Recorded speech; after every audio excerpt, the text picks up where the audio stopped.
أسود التيرانجا إلى المشهد الختامي من كأس الأمم الأفريقية المغرب 2025. للأسف الشديد خروج المنتخب المصري من الدور النصف نهائي على يد ساديو ماني وزملائه الذين طبعا للمرة الثالثة على التوالي يتفوقون على زملاء محمد صلاح.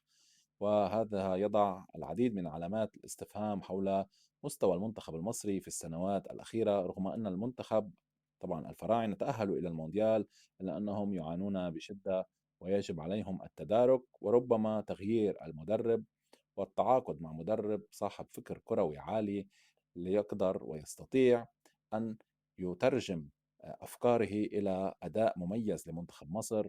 فالفراعنة يمتلكون أسماء كبيرة ولاعبين على أعلى طراز، رغم أنهم لديهم فقط 3 لاعبين محترفين إلا أنهم لديهم المواهب. والكرة المصرية دائما ولادة، ونتمنى التوفيق لمصر في كأس العالم، وهارد لك.